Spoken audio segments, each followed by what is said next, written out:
Hi yarn fanatics, this is Kim from Cloud Watching Arts. I'm about to show you how to create a center pull cake of yarn. We're going to go from this to this.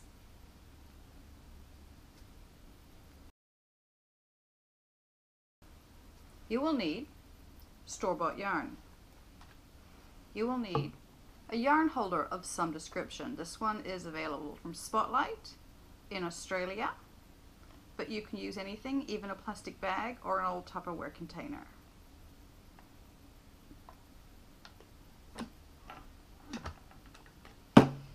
You will need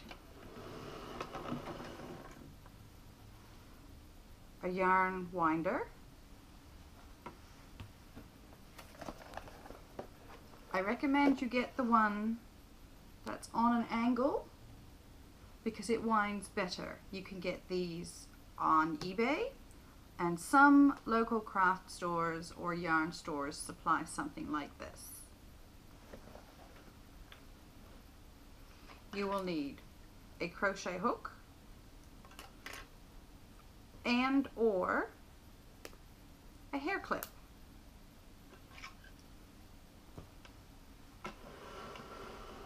You might think that you go straight from this to this by the yarn winder. You don't do this at all. Those of you who do a lot of knitting or crocheting know that working straight from the bowl can be a nightmare. Yarn snags, spaghetti, tangles, and when you've got a project that's 3/4 finished and you hit a yarn tangle, you're stuffed. You have to cut the yarn, untangle it, join it, means sewing in ends. It's easier to ball this up, to go from this to this before you start winding the yarn. Now, for those of you who don't know how to go from store-bought to ball, this is how you do it. You take your yarn holder, find, easier said than done, yarn tangle.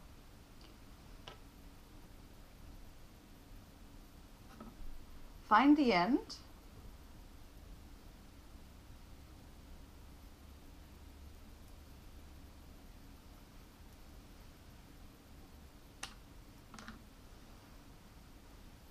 we use the yarn holder so that we don't bump our yarn all over the floor or the couch or whatever.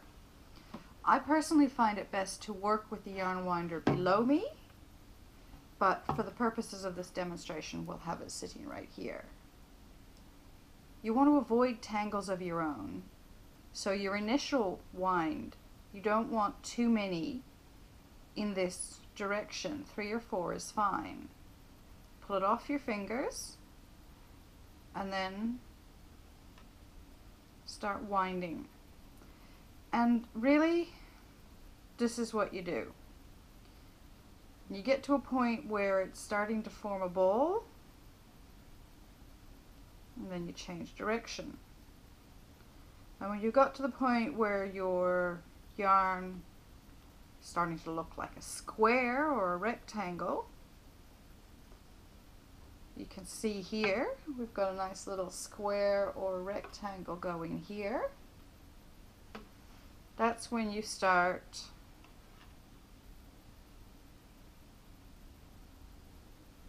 going diagonally. And now we're making a circle.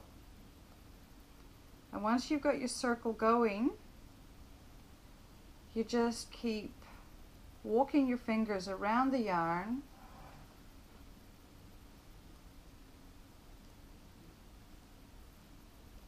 to create the ball. Now, what you just saw me do here, because the ball from the store is wound really loose, it doesn't flow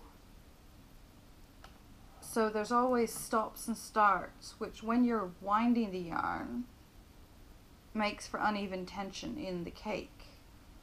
So once you've got your ball,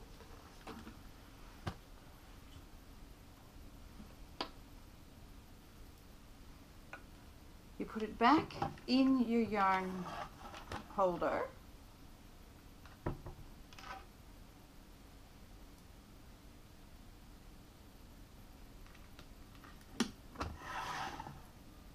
Feed it through.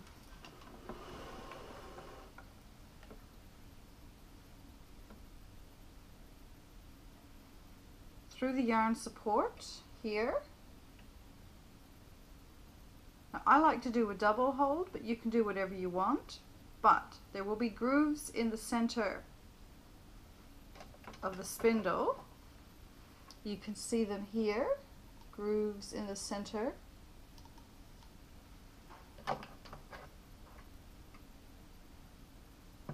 So we wedge the yarn in there so it's nice and secure. And then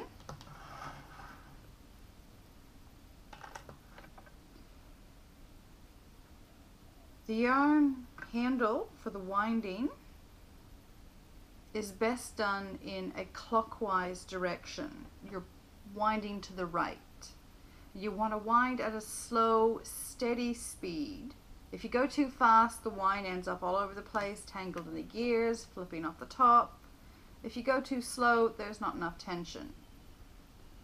I found that winding clockwise works best, but it's down to personal preference.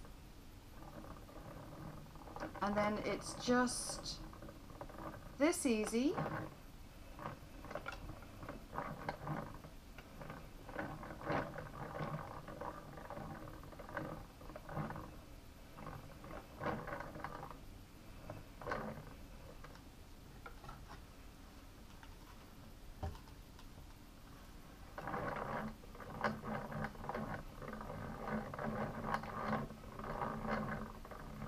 You can see how much smoother the yarn flows once I've put the yarn holder down below my work.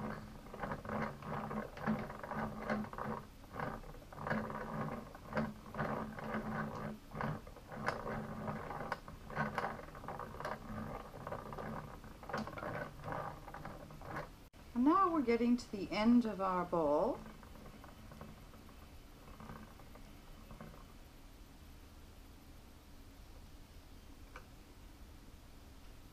So put your thumb on the center, grab your cake, and push the center pull through.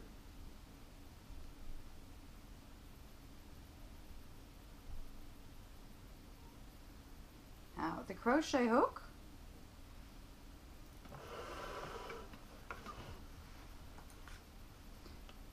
is for storage, because you've got this tail that you don't want getting in the way. So you take your hook, you go underneath, wind around, and pull through. When I'm storing a cake, this is how I store it. When I'm using a cake, I take my hair tech clip, pull out, pin down. It can't get lost now. It also can't tangle with the yarn from the center of the ball. This is a 100-gram ball.